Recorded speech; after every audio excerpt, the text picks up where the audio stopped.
काशी महिमान ममानमेकम् ओमक्षराद्यखिल वाङ्मय हेतुभूतं यं शङ्करं सुगतमीश मनीष माहु अरहन्तमूर्जितमहं तमहं नमामि। यह आचार्य योगेंद्र देव द्वारा रचित अमृताशीति नामक परम आध्यात्मिक ग्रंथ है। इसका 22वां छंद, नंबर इसमें 21वां ही पड़ा है, लेकिन 22वां है क्योंकि पिछले पे भी 21वां नंबर था। तो 22वां छंद का शुरू हो रहा है। पहले छंद लेते हैं, शब्दार्थ लेते हैं, बाकी चर्चा बाद में लेंगे। मल्लो न यस्य भुवनेऽपि समोऽस्ति सोऽयं कामः करोति विकृतिं तव तावदेव यावन्न यासि शरणं समतां समन्तात् सोपानतामुपगतां शिवशोध भूमि। समता की ही महिमा गा रहे हैं, मोक्ष में उसी की अनिवार्यता बता रहे हैं। शब्दार्थ लेते हैं। यस्य समः, जिसके समान। मूल कहाँ से शुरू हो रहा है? यस्य समः, जिसके समान। मल्लह माने पहलवान।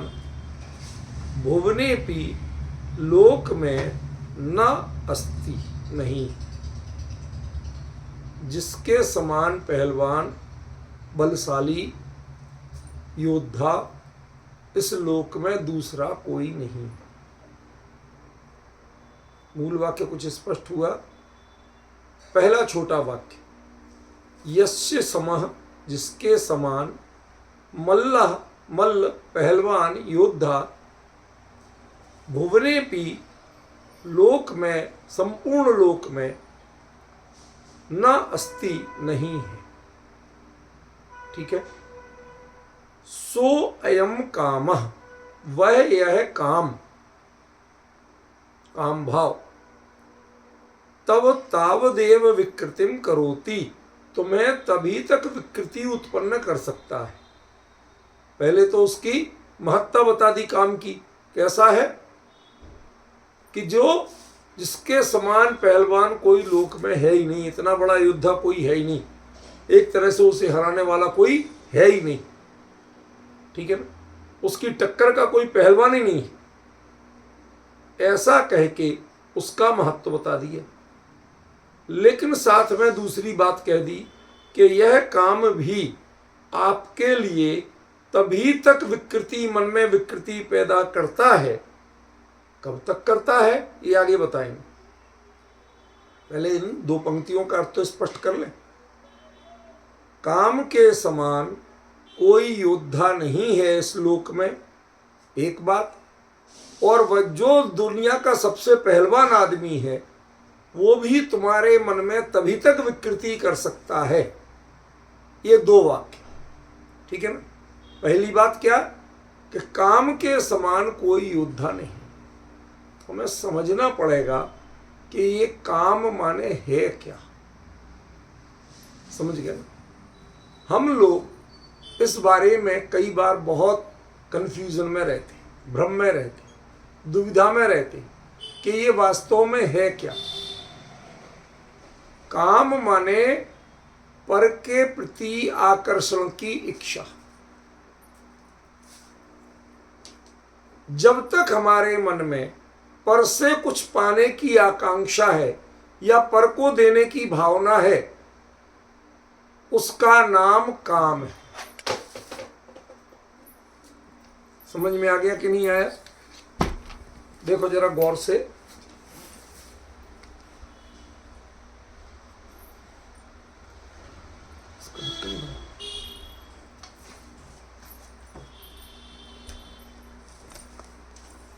मुद्दे की बात जरा लिखवा के भी आ गया है, आप लोग देख सकते हैं अच्छी तरह से।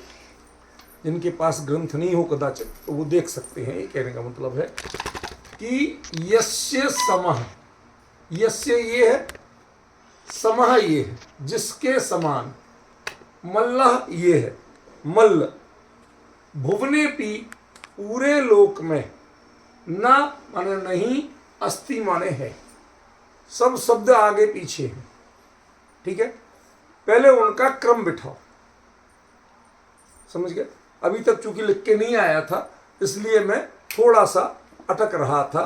जरा देखिए, यस्य समः मल्लः भुवनेपि न और अस्ति। 1 2 3 4 5 6 मैंने नंबर लिख दिए हैं लाल रंग से।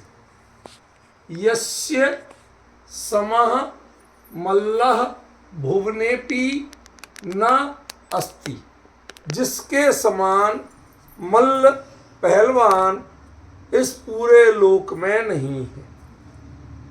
ठीक है, एक वाक्य पूरा हो गया। यहां पर एक वाक्य पूरा हो गया। दूसरा वाक्य क्या है? सो अयम, इसमें फिर से एक नंबर डाल लो। सो अयम कामः तव तावदेव विकृतिम करोति। इसमें भी 6 शब्द। वह यह काम तुम्हारे लिए तब तक ही विकृति का कारण बनता है, विकृति उत्पन्न कर सकता है। क्लियर हुआ शब्द? इसमें शब्दों का क्रम तो समझ में आया ना। देखो, वो संस्कृत हो चाहे प्राकृत हो, एक बार यदि आप हिंदी के क्रम में बिठा लेंगे तो 50% अर्थ तो उतने में लग जाएगा। ठीक है, एक बार और बोल रहा हूं मैं कि यस्य समः मल्लः भुवनेपि न अस्ति। अब मैं संस्कृत बोल रहा हूं, हिंदी नहीं बोली, तो अभी आपको समझ में आ रहा हो। ठीक है, यस्य जिसके, समः समान, मल्लः माने मल्ल शूरवीर पहलवान योद्धा, भुवनेपि पूरे लोक में, न अस्ति नहीं है। एक बात बता दी, उसकी महत्व बता दी है। ठीक है, फिर दूसरे नंबर पे क्या कहते? सो अयम कामः। वो कौन है? तो उसका नाम काम है। जिसके समान मल्ल पूरे लोक में दूसरा नहीं है, उसका नाम क्या है? उसका नाम काम है।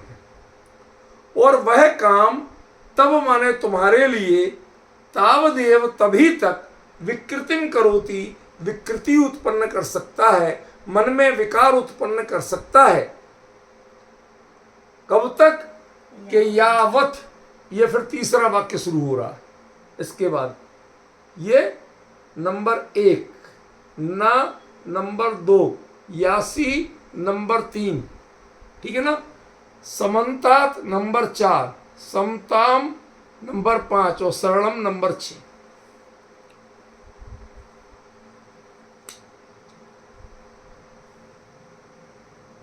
ये समताम है, बिंदी है इसमें।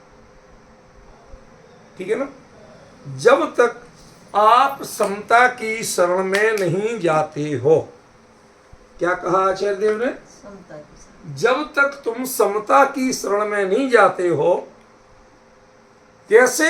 समन्तात, मन से नहीं, वचन से नहीं, काया से नहीं, सब तरफ से जितने भी तुम्हारे स्वरूप से बाहर भटकने के रास्ते हैं, तरीके हैं, पर में अटकने के तरीके हैं, वो सारे के सारे रास्ते एक साथ बंद करना पड़े। ठीक है ना। तुम कहो कि आधे तुम दिमाग लगाओ विषमता में और आधे समता में, कि वचन से हम समता की बात करें और मन से विषमता पालें, तो कहते नहीं चले। समन्ता, सब ओर से, फुल्ली, 100%, समताम शरणम, समता की शरण में, न यासी, नहीं जाओगे। कब तक वो विकृति पैदा करेगा? जब तक तुम सब ओर से समता की शरण में नहीं जाओ। ठीक है ना। तो भाई ये समता कौन है? जब काम, तो चलो उसका आपने परिचय दे दिया कि वो तो तीनों लोक का या लोक का सबसे बड़ा पहलवान है, तो उसका तो परिचय दे दिया, समता का परिचय नहीं दिया इस छंद में। तो उसका परिचय देते हैं कि शिव सौद भूमे सोपानताम उपगताम, कुल 3 शब्द। शिव सौद भूमे, शिव मोक्ष रूपी सौध माने महल की भूमि, ठीक है ना। मोक्ष रूपी महल की भूमि के, जहां पर मोक्ष रूपी महल बना है उस भूमि के, मोक्ष रूपी महल का नहीं, मोक्ष रूपी महल जिस भूमि पर बना है उस भूमि के, उस आधार से लाके सोपानताम, सीढ़ी के रूप में, उपगताम जो प्राप्त है, जिसकी पहचान क्या है। जब मल्ल की पहचान, काम की पहचान है कि वो 3 लोक का सबसे बड़ा मल्ल है, तो समता की पहचान है कि वह मोक्ष रूपी महल की जो भूमि है उसकी सीढ़ी के रूप में है। यदि आपको मोक्ष महल में जाना है तो समता रूपी सीढ़ी पर चढ़ना ही पड़ेगा। विजय जी भाई साहब, कुछ शब्दों में क्लियर हुआ है नहीं हुआ आप लोगों को? ठीक है ना। आप कहें तो मैं तो एक बार, शुरुआत में जब तक शब्द से पूरा क्लियर नहीं होगा और शब्दों का क्रम पूरा क्लियर नहीं होगा तब तक आगे चर्चा करने का लाभ नहीं। अब किसी को लगे साहब 4-4 बार बोलते बोलते भैया क्या करूं मैं, हम लोग कम पढ़े लिखे लोग, हमें जरा टाइम लगता है। अरे ज्यादा पढ़े लिख के भी कौन से तीर मार लोगे, तो आगे बढ़ जाओ, आगे बढ़ जाओ। अरे आगे तो बढ़ जाए, पहले पिछला तो छूटा तो नहीं कुछ, ये तो देख लो, समझ गए ना। नहीं तो वो हालत हो कि 4 लोग जा रहे थे, लिफ्ट खराब थी, 15वीं मंजिल पे जाना था, तो उन्होंने कहा चलो चलो चलो भैया, अपन लोग आपस में एक बार में एक व्यक्ति एक चुटकुला सुनाएगा, दूसरा कोई नहीं बोलेगा। तो एक ने चुटकुला सुनाना शुरू किया, सीढ़ियां चढ़ते चढ़ते, उसका 2 मंजिल पे चुटकुला, भाई एक बात कहना, नहीं तेरा नंबर लास्ट में है, लास्ट में कहना। अब जब 12वीं मंजिल तक पहुंच गए तब उसका नंबर आया, हाँ बोल क्या कह रहा था, भाई चाबी तो नीचे छोड़ा।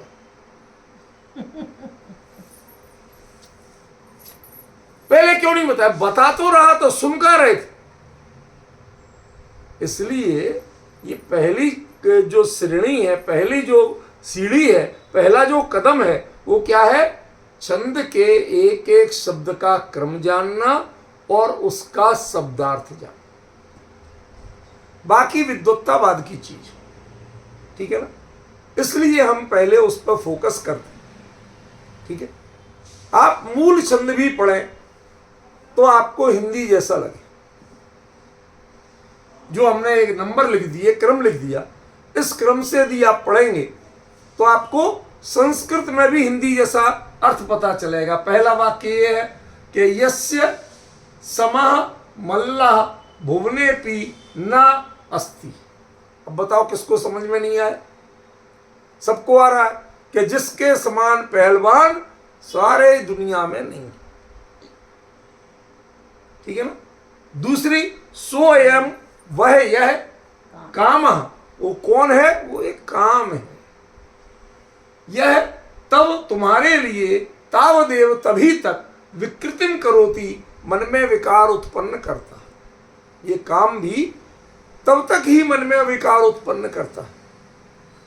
यावत, जब तक, ना माने नहीं, यासी माने जाओगे, जाते हो, समन्ता सब ओर से, समताम शरणम, समता की शरण। जब तक तुम समता की शरण में पूरी तरह समर्पित होके नहीं जाते हो। एक बात पूछूं विजय जी भाई, सब पूछ लो, चत्तारी मंगल पाठ पढ़ते हो? अरे पढ़ते हो कि नहीं? सिर तो हिला सकते हैं ना, सब लोग हिला सकते हैं। सचिन तुझे आता है चत्तारी मंगल पाठ? ये तो स्टैच्यू बन गया। सुन सुन भाई सुन, इधर सुन ले, इधर से बोल रहा हूं तो कुछ मेरी भी सुन ले। क्या कहा मैंने? चत्तारी मंगल पाठ आता है? पढ़ते हो? हाँ सब पढ़ते हैं, सबको आता है। ऐसी बात क्यों कह रहे हो? भाई जानबूझ के पूछ रहा हूं। क्यों? उसमें कह देते हो चत्तारी मंगलम, हमें दुनिया में 4 ही मंगल है। चत्तारी लोक उत्तमा, इस लोक में 4 ही उत्तम है और कोई बढ़िया माल ही नहीं। और चत्तारी शरणम पवज्जामि, मैं 4 की शरण में जाता हूं, अब इसके बाद मैं किसी का विकल्प नहीं करूंगा। फिर करते हैं। क्या कहा विजय जी? क्या कहा? लोक में 4 ही मंगल है, अनंत सिद्ध साधु और जिन धर्म। 4 ही मंगल है, हमने डिसाइड कर लिया। 4 ही लोक में सबसे उत्तम है, इनसे बढ़िया कुछ नहीं है, और मैं 4 की ही शरण में जाता हूं। ये तय कर लेते हो कि नहीं? फिर उसके बाद पूजा की थाली ढूंढते, माली ने पुजारी ने लगा के रखी कि नहीं? ठीक है ना? फिर जय जयनाथ परम गुरु होना शुरू होते हैं। फिर किसकी शरण में गए?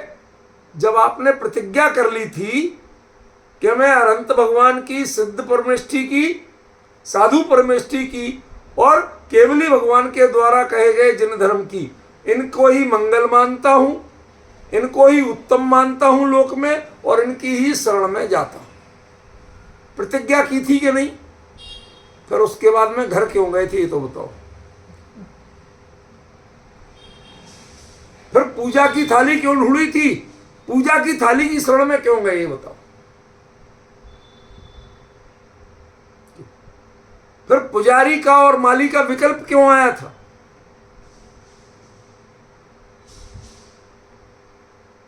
ये आता है कि नहीं आता है? इसका मतलब है कि आपने पढ़ा है, ना समझा है ना माना। अंतर समझ में आया? आप सोच रहे थे यूं ही मजाक कर रहे, मजाक नहीं कर रहे थे, मैं बहुत सीरियस बात कह रहा था कि चत्तारी मंगल पाठ पढ़ते हो, समझते हो या नहीं? तो आपने कह दिया सब करते हैं। अब फंस गए आप ही कह के कि जब 4 को ही मंगल मानते हो, 4 को ही लोक में उत्तम मानते हो और 4 के ही शरण में जाने की बात करते हो, तो मेरा प्रश्न ये है कि उसके बाद अन्य किसी का विकल्प तुम्हें कैसे आता है? और अन्य किसी का विकल्प आता है मतलब तुम 4 को मंगल उत्तम शरण नहीं मानते। पढ़ते तो हो, ना समझते हो, और समझते भी हो अर्थ तो वैसा मानते नहीं, फॉर्मेलिटी करते हो पढ़ के। समझे? तो इसके बारे में भी जरा समझ के बात करना, फॉर्मेलिटी मत करना, ठीक है? तो वो क्या कहा कि जिसके समान मल्ल इस लोक में कोई दूसरा नहीं है, वह यह काम तुम्हें तभी तक विकृति पैदा कर सकता है। कब तक? यावत, जब तक न यासी नहीं जाते हो शरणम, शरण में समतात समन्ता, समताम समन्तात, सब ओर से समता की शरण में नहीं जाते। वहां भी शरण है और यहां भी शरण है। ध्यान रखना, यहां बोलने से काम नहीं चलेगा, मंदिर में तो बोलने से काम चल जाता। क्यों विजय जी, सच्ची कह रहा हूं कि झूठी? नहीं, मंदिर में आप बोलते ही तो हो कि मानते भी हो। यदि मानो तो अन्य किसी का विकल्प नहीं आना चाहिए। अनंत परमेष्ठी, सिद्ध परमेष्ठी, साधु परमेष्ठी और जिनवाणी मां, इन 4 के अलावा किसी का विकल्प नहीं आना चाहिए। जब 4 ही मंगल है, 4 ही उत्तम है और 4 की ही शरण में जाता हूं, तो हमारे यहां पाठक बहुत है, पालक बहुत कम। क्या शब्द प्रयोग किया पवन जी? पाठक बहुत है, पढ़ने वाले बहुत है, लेकिन पालन करने वाले, जो तुम कहते हो अपनी बात का पालन नहीं करते। यहां ऐसा नहीं चलेगा, यहां अकेले पढ़ने से काम नहीं चलेगा। उन्होंने कहा समन्ता, सब ओर से, मन से, वचन से, कर्म से, ठीक है ना? सब ओर से जब तक तुम समता की शरण में नहीं आओगे तभी तक ये काम तुम्हारे घर में उछल कूद करेगा। समझ गए? बात पकड़ में आई? ये काम कब तक करेगा ऊधम? कि जब तक तुम सब ओर से समता की शरण में नहीं आ जाओ। समता की शरण में आ जाओ फिर ये ऊधम करने वाला नहीं। इसकी हिम्मत नहीं है कि तुम्हें छू जाए, तुम्हारे मन में विकार पैदा कर जाए। ये रहेगा लोक में, ये सही है, कहां जाएगा बेचारा, वो भी लोक में ही रहेगा। तुम्हारा मन छूटेगा, किसी और के मन में जाके बसेगा। वो रहेगा लोक में, लेकिन ये तय है कि फिर तुम्हारे मन में विकृति पैदा नहीं कर पाएगा। तो ऐसे समता कौन है ये भाई, जिसकी इतनी महत्ता कर रहे, जिसकी शरण लेने की बात कर रहे कि ये मोक्ष रूपी महल की जो भूमि है उसकी सीढ़ी के समान है। के समान नहीं है, उसकी सीढ़ी ही है। सोपान ताम उपगतम, जो सोपान पने को प्राप्त हुई है। किसके? शिव सौध भूमि, मोक्ष रूपी महल की जो भूमि है, आधारशिला है, उसकी सोपानता को जो प्राप्त हुई। क्लियर हुआ? मैटर समझ में आया? शब्दार्थ तो समझ में आया ना? बाकी चर्चा अपन करेंगे, फिर तो आगे पीछे लिंक भी बिठाएंगे, ठीक है ना? फिर इसके महत्वपूर्ण पॉइंट भी निकालेंगे, वो सब चीजें बाद की। पहले ये बताओ कि शब्दों का अर्थ क्लियर हुआ क्या नहीं? अब ये संस्कृत कठिन तो नहीं लग रही, हमारी चिंता का विषय है। प्रवचन सार नियम सार में प्राकृत कठिन नहीं लगना चाहिए, और अमृता सीति में संस्कृत कठिन नहीं लगना चाहिए, भक्तांबर में संस्कृत कठिन नहीं। भाषा का झगड़ा मिटाओ पहले। हमें नहीं आती है संस्कृत प्राकृत, लेकिन जितना हम पढ़ते हैं उसमें हर चीज आती है। बस हमें इतनी विद्वान बनाना, आपको इससे ज्यादा विद्वान नहीं बनाना। नहीं तो फिर आप भाषा के शास्त्री हो जाओगे, तत्वज्ञानी नहीं रह पाओगे। हमें भाषा कितनी सीखना कि हमारा तत्व समझ में आ जाए, ज्ञानियों के वचन, आचार्य के वचन समझ, बस खत्म। और बाकी पंडित हमें बनने की जरूरत नहीं। ठीक है? तो चलो थोड़े से हम इस बात को अब थोड़े तत्व ज्ञान की ओर से लेते हैं। यस्य समः मल्लः, जिसके समान मल्ल। अब मल्ल जो होता है वो न तीर लेता है, न तलवार लेता है, न भाला लेता है, न गदा लेता है, न चक्र लेता है, न लठ लेता है, ईंट पत्थर भी नहीं लेता। जो बाहु युद्ध करे बराबर से, भिड़के मसल पावर से, वो भी अपना पावर और आपको भी अपने पावर से लड़ना है। मल्ल से लड़ने के लिए शस्त्र अस्त्र की परमिशन नहीं होती। या तो उसमें बल होगा तो वो जीतेगा, और आपका बल काम करेगा तो आप जीतोगे। दोनों शस्त्र अस्त्र का प्रयोग नहीं कर सकते, किसी का सहारा नहीं ले सकते। उसने आज तक तुम्हें हरा रखा है अपनी दम पे, तुम्हें आज उसे हराना है अपनी दम पे। समझ गए?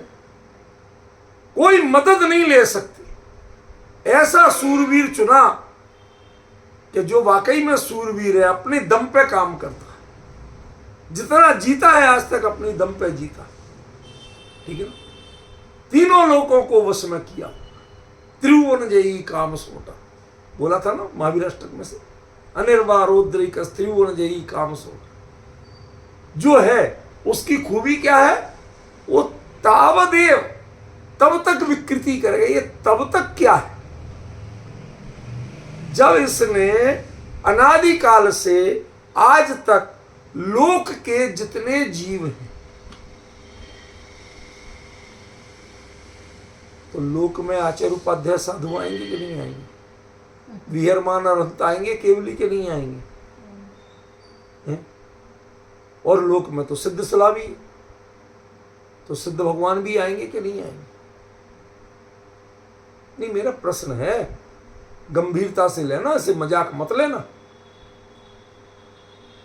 वो जब आप साफ कह रहे हो कि भुवने पी, सारी दुनिया में इसके मुकाबले कोई योद्धा नहीं, कोई मल्ल नहीं, ठीक है ना। जब आप ऐसा कह रहे हो तो इसका मतलब इसने तब तक तुम्हें विकृति करता है, कब तक, कि जब तक तुम संपूर्ण रूप से समता की शरण में नहीं जाते हो, तब तक वो विकृति करता है। यही है ना। तो प्रश्न ये है कि एक तो विशेषता हो गई मल्ल की, सामने भी मल्ल है तो तुम्हें भी मल्लपना ही करना पड़ेगा, मल्ल युद्ध लड़ना पड़ेगा, तुम्हें शस्त्र अस्त्र से लड़ने की अनुमति नहीं। गुप्ती समिति, धर्म अनुप्रेक्षा, परसय, चारित्र, ये सब शस्त्र अस्त्र। तुम्हें यदि काम जैसे शत्रु से लड़ना है तो वो भी मल्ल युद्ध है और तुम्हें भी मल्ल युद्ध ही लड़ना पड़ेगा। मतलब किसी भी तरह के इक्विपमेंट की मदद लेना अपराध है। मोक्ष मार्गी के लिए किसी की मदद लेना अपराध है। इसमें मल्ल युद्ध से काम चलेगा, शस्त्र अस्त्र से काम नहीं चलेगा, सेना से काम नहीं चलेगा। अभी तो बात शुरू हो रही है, जब आगे बढ़ेगी ना तो इन्हीं शब्दों का ऐसा गजब अर्थ ख्याल में आएगा कि आप कहेंगे ये तो हमने सोचा ही नहीं था। बहुत बड़ी बात कही आचार्य देव ने। काम को मल्ल कहा, सैनिक भी तो कह सकते थे, सेनापति भी तो कह सकते थे, लठेत भी तो कह सकते थे, तलवारबाज भी तो कह सकते थे, गदाधारी भी तो कह सकते थे, चक्रधारी भी तो कह सकते थे। कहते दुनिया की लड़ाइयों में शस्त्र अस्त्र काम आते होंगे, लेकिन अपने अंदर के विकारों को जीतने के लिए शस्त्र अस्त्र काम नहीं आते, बाहर के इलाज काम नहीं आते। और दूसरी बड़ी बात, अब जरा ध्यान से सुनना, अभी खाली मल्ल पे बोल रहा हूं। दूसरी बड़ी बात क्या है? वो बड़ी ही नहीं, बहुत बड़ी बात। और आप कहेंगे आप तो थोड़ा उसका वजन बढ़ाते जा रहे हैं। हाँ, वजन बढ़ा रहा। शस्त्र अस्त्र से जिनसे लड़ा जाता है वो शत्रु होते हैं। मल्ल युद्ध जिनसे लड़ा जाता है वो शत्रु नहीं होते, प्रतिद्वंद्वी हैं, शत्रु नहीं। क्या अंतर हुआ इससे? प्रतिद्वंद्वी होना और शत्रु होना, इसमें क्या अंतर? लड़ तो दोनों रहे, कहते हाँ लड़ना, तुम लड़ने से मना नहीं कर रहे, और जीतना, उसे हराना भी, इससे भी मना नहीं कर रहे। लेकिन ध्यान रखना, शत्रुता मत कर। क्यों शत्रुता क्यों नहीं कर रहा? क्योंकि ये परिणति किसी और की नहीं है, पुद्गल की परिणति नहीं।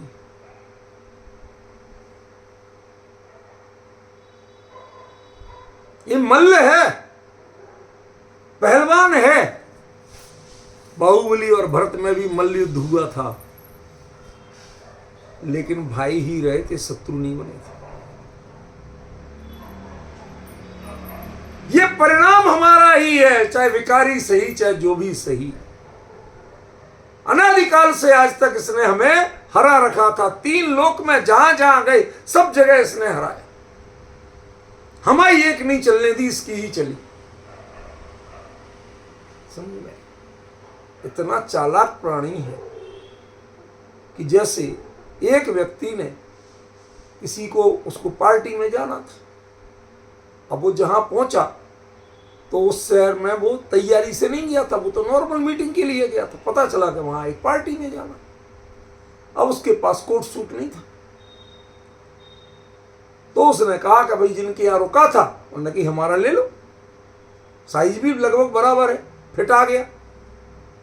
तो उसके यहाँ थे 4-6 सूट, तो एक सूट इसने पहन लिया और एक सूट उसने पहन लिया। अब दोनों गए पार्टी में। अब वहां जाके बोला, भाई और बहनों कृपया ध्यान दीजिए, योर अटेंशन प्लीज, ये जो सूट पहने हैं ना ये मेरा है, इसका नहीं। अब बताओ, उसने उसे मारा पीटा कुछ किया?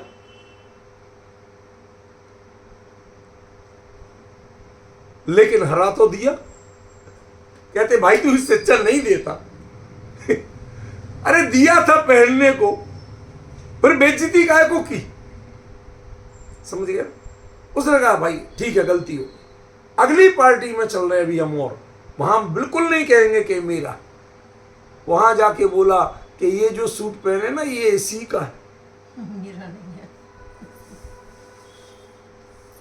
अरे भाई जब वो पहने तो उसका ही होगा, तुम्हें बोलने की जरूरत क्या पड़ी? बोलनी नहीं चाहिए था। तो तीसरी पार्टी में गया, ये सूट पहने ये किसका है इस बारे में मैं कुछ नहीं कहूं।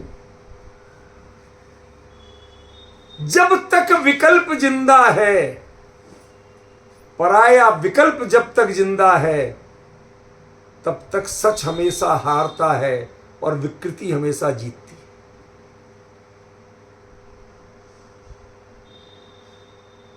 यहां आचार्य ने पहला प्रहार किया, शत्रुता मत बढ़ाना, जीतना पर शत्रुता मत बढ़ाना।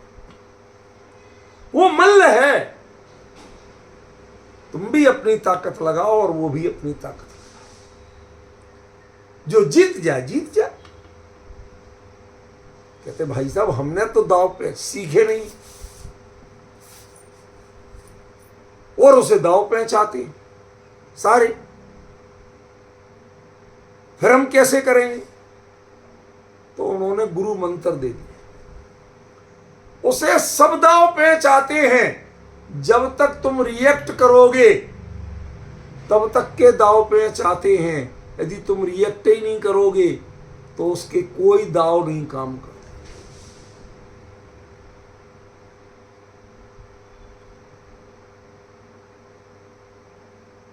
दादा थे ना डॉक्टर भारी, एक दृष्टांत दिया करते थे कि एक पहलवान ने आके चैलेंज दिया, लड़ो हमसे। जबरदस्ती कर ली तो ठीक है, अखाड़े में पहुंच गए, चारों खाने चित्त लेट गए, भाई बैठ जा मेरे ऊपर और अपना फोटो खिंचवा ले। कि ये क्या ले तो तुम हो ही नहीं।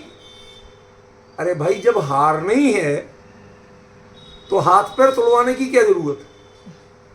ऐसे ही हार जाते। तुझे तो जीतना है ना, खिंचवा ले अपना फोटो। अब वो बिना मारे पीटे, बिना एक भी दाव लगाए उसके ऊपर बैठ के फोटो खिंचवाता है। पब्लिक ने हूट कर दी। कुश्ती तो हुई नहीं, काय की हार और काय की जीत। समझ गया? उसने, तुमने तो समता का आश्रय ले रखा है भाई। क्या बोल रहे हैं? वो जैसे चित लेट गया, लड़ाई नहीं। कहते जो चित लेट जाए, लड़े नहीं, प्रतिक्रिया नहीं करे, एक भी दांव नहीं लगाए, उससे कोई पहलवान नहीं जीत सकता। जिससे दांव कम आते हो, पेच कम आते हो, उससे जीत सकता। जो यथाशक्ति लड़ना चाहे उससे जीत सकता। लेकिन जो लड़े ही नहीं, प्रतिक्रिया ही नहीं करे, तुझे फोटो खिंचाना ना खिंचा ले भाई, कौन मना कर रहा? उस कुश्ती की टिकट नहीं बिकेगी, हूट कर देंगे। जो अपने आप को सूरवीर कहता है हारा वो माना जाएगा, जिसके ऊपर बैठ के फोटो खींची वो हारा नहीं माना जाएगा। अरे कुछ तो लड़ता तू, किससे लड़े? ये भला आदमी लड़ता ही नहीं। प्रश्न समझ में आ रहा? ये है समता। जो आपको विषमता से बाहर निकालती है। काम से युद्ध करने की जरूरत नहीं है, समता का सहारा लेने की जरूरत है।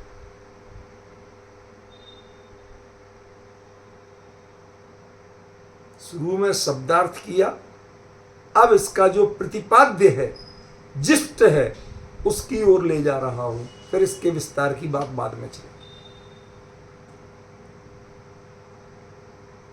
काम यद्यपि मल्ल है, सारे लोग के जीवों को उसने जीत रखा है, सब कुछ सही है, लेकिन ये तुम्हें तभी तक विकृति उत्पन्न करता है जब तक तुम इससे पंगे लेते हो, प्रतिक्रिया देते हो, रिएक्शन करते हो, बचना चाहते हो चाहे पटकना चाहते हो। शब्द ध्यान देना जरा।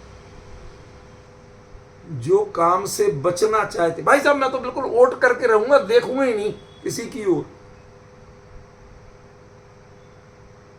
कहते हैं कोई सूरवीरों के लक्षण नहीं, ये कामजयी के लक्षण नहीं है। कामजयी पलायनवादी नहीं होता। तुम जितने पलायनवादी बनोगे उतने कायर बनोगे, हारे हुए माने जाओगे, जीते हुए नहीं माने जाओगे। तुम जितने चाहे प्रकार के सील के भेद कह के वोट में रह लो, समझ गए, लेकिन उसके बाद भी तुम पलायनवादी माने जाओगे, हारे हुए माने जाओगे, योद्धा नहीं माने जाओगे, जीते हुए नहीं माने जाओगे। तो करना क्या? चल भाई अखाड़े, कोई ऐतराज नहीं। क्या करेगा कि मैं कुछ नहीं करूंगा, ये करूंगा, एक भी दाव नहीं चलाऊंगा। क्यों? मैं प्रति समय समता का स्मरण रखूं, मैं तो उसकी शरण में रहूंगा। चारों खाने चित लेटा, अब इसको कोई पटक के कहां ले जाए? कोई खड़ा हो तो उसे गिराया जा सके, बैठा हो उसे गिराया जा सके। जो जमीन पे चारों खाने चित लेटा हो उसको गिरा के कहां ले जाओ? निष्प्रतीकार, आगे शब्द आएगा ये, प्रवृत्ते निष्कर्मे न खलु मुनिया संत्य शरणा। जो निष्कर्म भाव में प्रवृत्त हो जाते हैं, प्रतिक्रिया नहीं करते हैं, वो मुनिराज जंगल में अकेले रहते हुए भी अशरण नहीं है। इसी ग्रंथ में आगे आएगा, प्रवृत्ते निष्कर्मे न खलु मुनिया संत्य शरणा। अभी वहां तक पहुंचना है। ये छंद जो है ना, इसका असर वहां तक जा रहा है, समझे? आप निष्कर्म प्रतिकार रहित, क्योंकि काम कहते किसको हैं? काम वो नहीं है जो आप समझते हो। स्त्री पुरुष की प्रतिकार प्रतिरोध की भावना वो काम नहीं है। आपके मन में जब कुछ ना कुछ कीड़ा कुलबुलाता है, कोई ना कोई रिएक्शन होता है, उसका नाम काम। ये जगत में हम हारे क्यों हैं? क्योंकि आपका मन आपके काबू में नहीं था। आप प्रतिक्रिया करते थे, जो भी जानते थे उसी के साथ प्रतिक्रिया करते। ये सबसे अच्छा है, ये थोड़ा कम अच्छा है, ये ठीक ठीक है, ये तो बेकार है, ये तो महाबेकार है, अरे इसकी तो नाम ही मत लो। क्या कह दिया मैंने? 6 लेस्याएं गिना दी।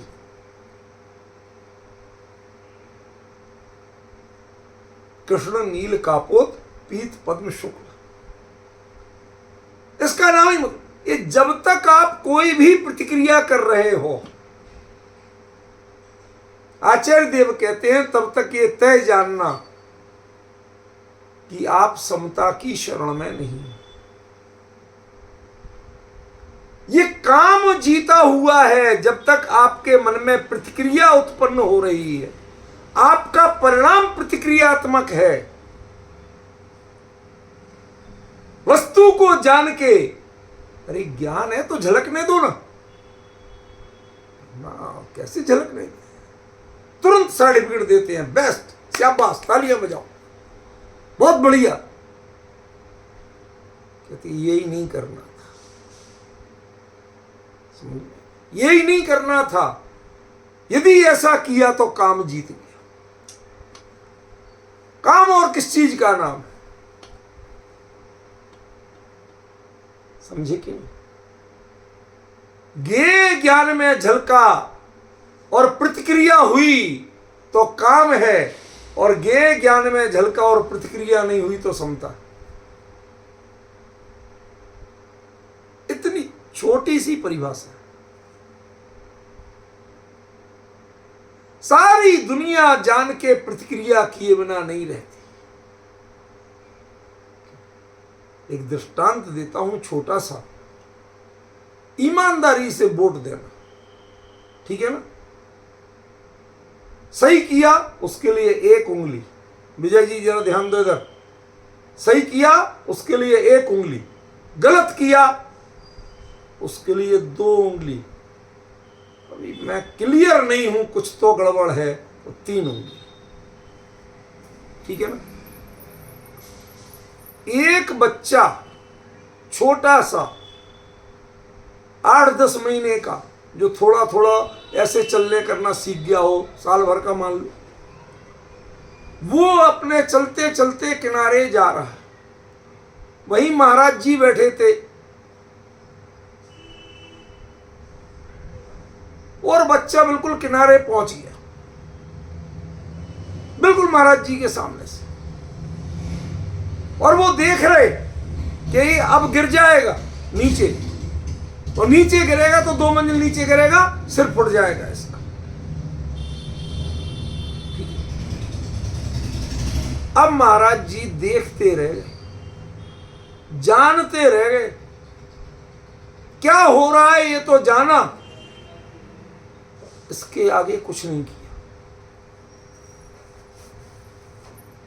और बच्चा गिर गया, उड़ गया सिर उसका, कांड हो गया।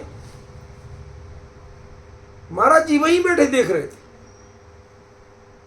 उनने ना रोका, ना उसकी मम्मी को बुलाया कि भैया पकड़ लो इसे, ना उसे खुद पकड़ा, और ना बच्चे को डांट डपट के दूर किया, कुछ नहीं किया। आराम से जानते रहे, और गिर गया वो, अस्पताल में जमा हो गया। अब मैं पूछना चाहता हूं, महाराज जी ने सही किया, गलत किया, या आपको समझ में नहीं आ रहा? सही किया महाराज जी के हिसाब से। हमारे विजय जी तो 10 उंगलियां बता रहे, 10 का तो हमने विकल्प ही नहीं दिया। हमने 3 विकल्प दिए, 1, 2 और 3।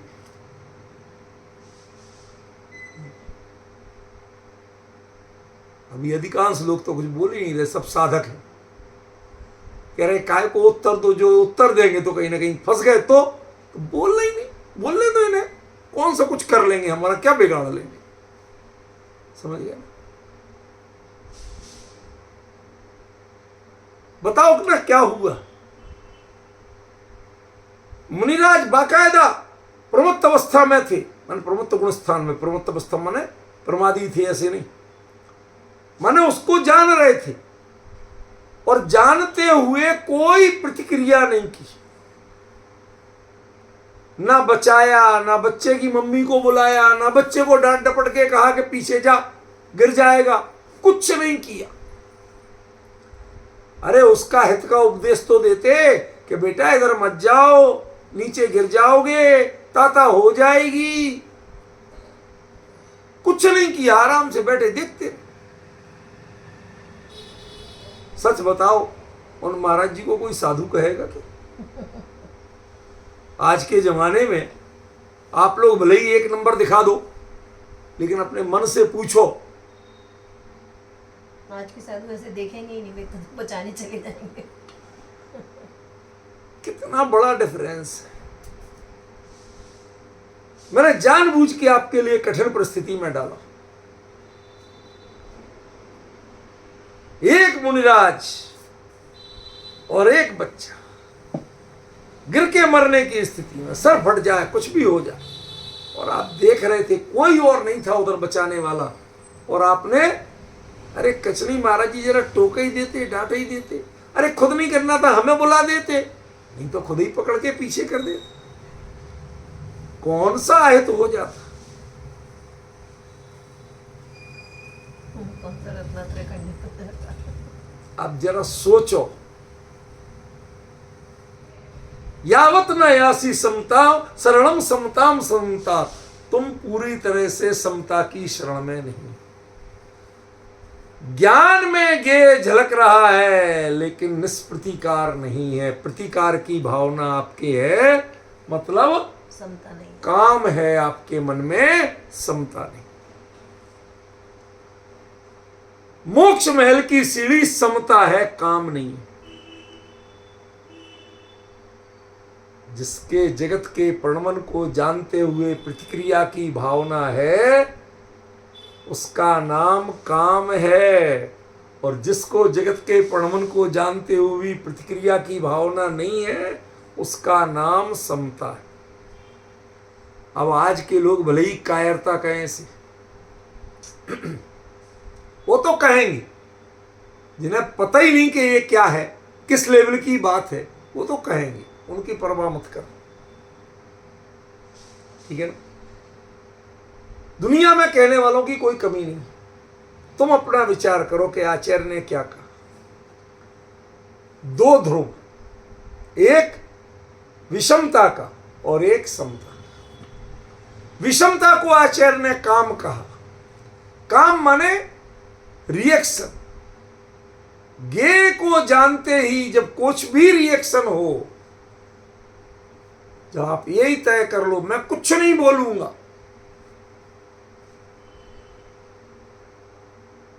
मौन व्रत को मेरा आज मौन व्रत है, मैं कुछ नहीं बोलूंगा। कह दिया ना तुमसे एक बार, मेरा आज मौन व्रत है, मैं कुछ नहीं बोलूंगा। विजय जी क्या हुआ? कह दिया कि आज मेरा मौन व्रत है, मैं कुछ नहीं बोलूंगा, फिर क्यों परेशान कर रहे हो? कहते महाराज पहले ये तो देखो कि मौन व्रत बचा के नहीं बचा। अरे आपको बोल पड़े, अच्छा बोले नहीं, सिलेट बत्ती ले ली, उस पर लिख के बता दिया आज मेरा मौन व्रत है, मैं कुछ नहीं बोलूंगा, मुझे परेशान मत करो, ये लिख दिया तो मौन व्रत बचा के नहीं बचा? अब डिफरेंस समझ में आ रहा? आपके मन में प्रतिक्रिया आई क्यों?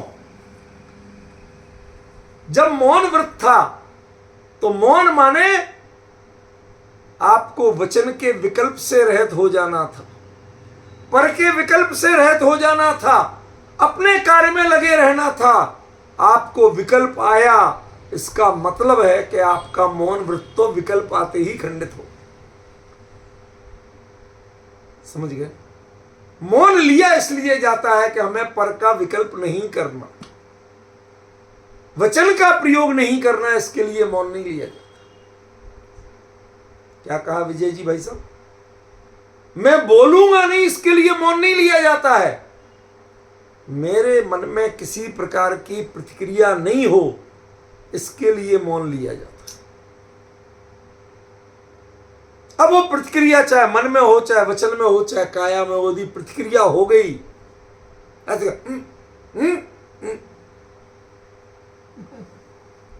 अधिकांश मौन व्रती ऐसी करते दिखाई देते।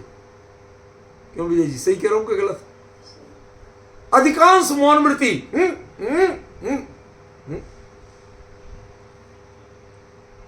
अरे भाई, तुम दुनिया के कर्मों को देख के, उनके कार्यों को देख के, उनकी हलचल को देख करके तुम्हारे मन में यदि प्रतिक्रिया जग रही है तो मौन व्रत हुए ही नहीं। मौन तो जगत से विरक्ति का नाम है। तुम्हारी अनुरक्ति वर्त रही है तो तुम्हारे तो काम वर्त रहा है, समता की आराधना कहां वर्त रही है? समझे कि नहीं? इसलिए इसको पहले पहचानने की कोशिश करो। आचार्य ने पूरे छंद को दो भागों में बांट रखा, एक काम का क्षेत्र है और एक समता का क्षेत्र। काम को विकृति उत्पन्न करने वाला कहा और समता को मोक्ष महल की सीढ़ी कहा। ये विशेषण छोड़ दो 2 मिनट को, तो सीधे सीधे आमने सामने कौन खड़े हैं? इधर काम खड़ा है और इधर समता खड़ी है। दोनों में क्या अंतर है कि दोनों ज्ञेय को जान रहे हैं, एक प्रतिक्रिया कर रहा है और एक प्रतिक्रिया नहीं कर रहा। That's it. इतने में सारा कुछ खत्म।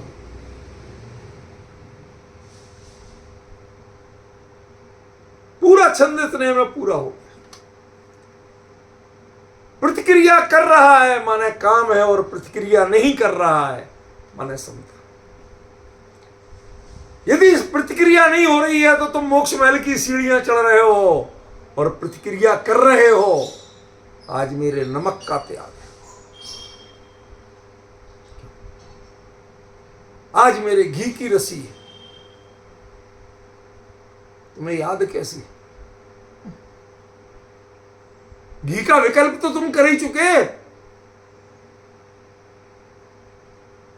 मुझे तो बड़ा आश्चर्य लगता है लोग रस परित्याग करते कैसे होंगे, याद करके कि बिना याद किए। रूपल बहन मजे ले रही है क्या? मैं बड़ी सीधी सीधी बात, मेरे दिमाग में कुछ ऐसा ही चलता है। मैं सोचता हूं कि महाराज रस का परित्याग है, तो आपको याद है किस दिन कौन से रस का परित्याग होता है? यहां बिल्कुल याद है। आज किसका है?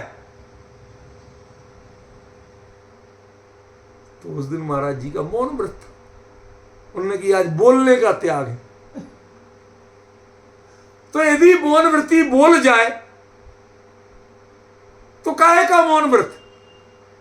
ऐसे ही रस पर त्यागी उस रस का विकल्प भी कर ले तो रस का परित्याग कहां होगा? जानना अपराध नहीं है, जानने के साथ होने वाली प्रतिक्रिया, जानने के साथ होने वाली जो पहचान की भावना है वो अपराध है।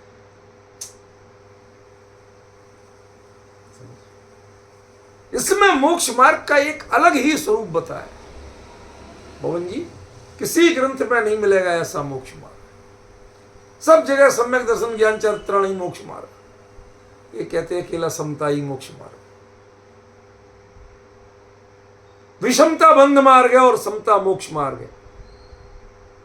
तुम ज्ञाता तत्व हो, ज्ञात तत्व हो, जानोगे तो जाने बिना रह नहीं सकते। जानने के साथ प्रतिक्रिया करते हो तो बंध मार्गी हो, और प्रतिक्रिया नहीं करते हो तो मोक्ष मार्गी हो। तुम्हें समता के लिए किसी की शरण में नहीं जाना है, समता को अपने आत्म स्वरूप में मिलाना है, अपनी परिणति में मिलाना है, अपने आप को समता रूप बनाना है। समझे कि बड़े आराम से चलना चाहता हूं मैं, हड़बड़ी नहीं करना चाहता। अभी तो आज तो अपना केंद्रित इस छंद पे रहेगा। कल पहला काम होगा कि पिछले छंद और अगले छंद में ये छंद जो बीच में खड़ा है इसका लिंक कैसे।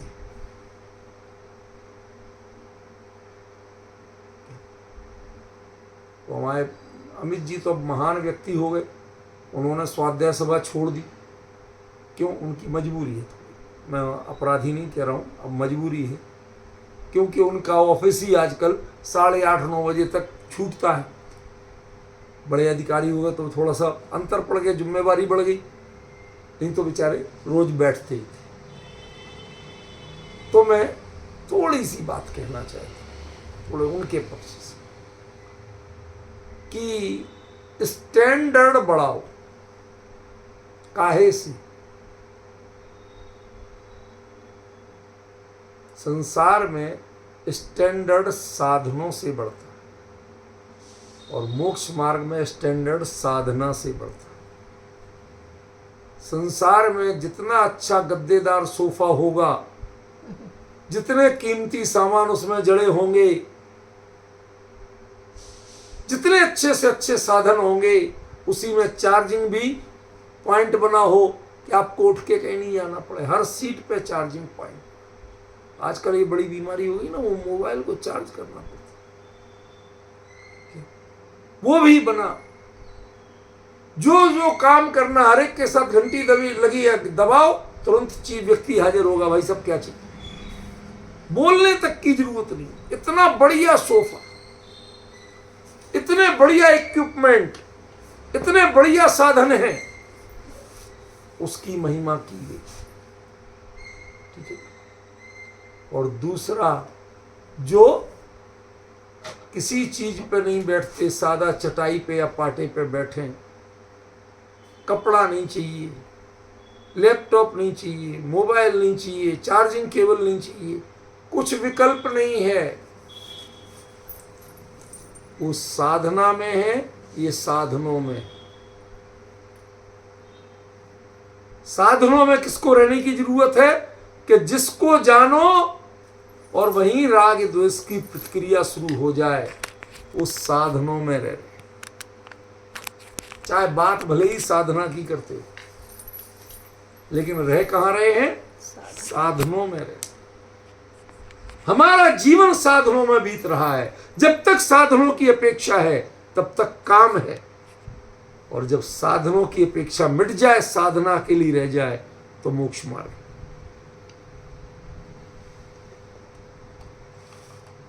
काम और समता का कोई, यदि हम लौकिक काम लेंगे तो उसका इसका कोई विरोध ही नहीं, क्योंकि वो अत्यंत सीमित कार्य है। स्त्री पुरुष के आकर्षण का काम अत्यंत सीमित कार्य है, उसके लिए समता भावी होने से क्या हो जाए? लोग दुरुपयोग और कर लेते, सबके प्रति समता भाव, और अनर्थ हो जाए। किसी से कोई भेदभाव मत रखो।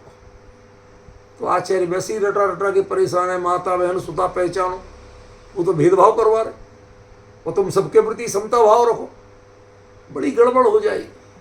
इसलिए यहां काम का अर्थ वह नहीं है।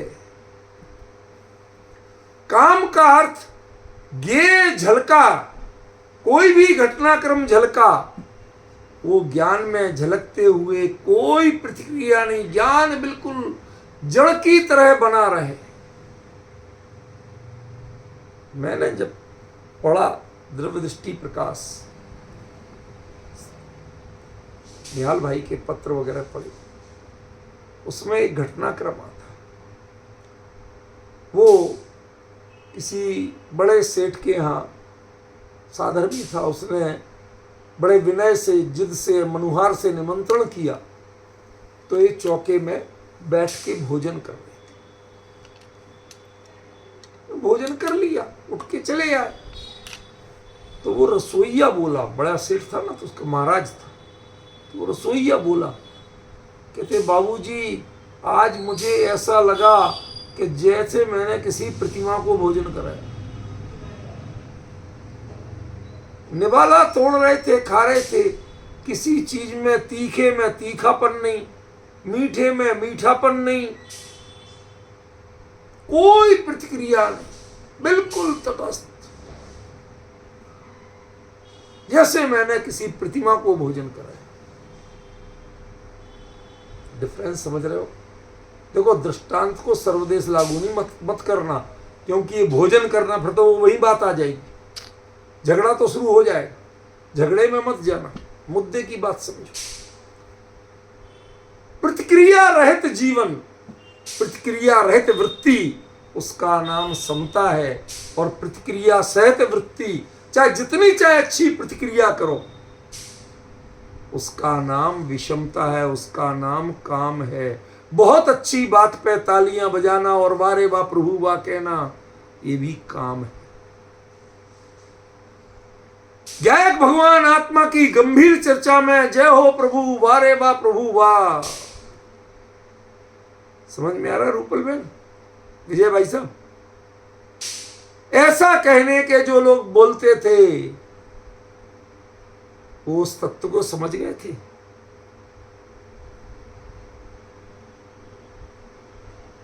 क्या लिखते हैं कुंद कुंद इस बारे में?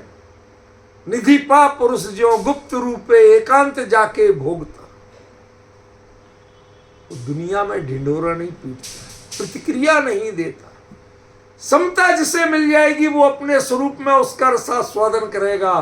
वो दुनिया में ये बताने भी नहीं जाएगा कि मेरे पास समता मिली।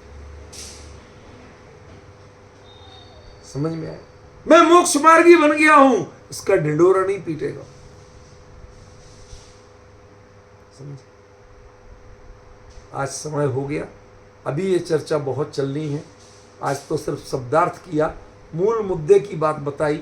अब आगे जो इसका विषय है और कल पहले पूरा अर्थ करेंगे, फिर उसके बाद इसकी गहराई पर अपन चलेंगे।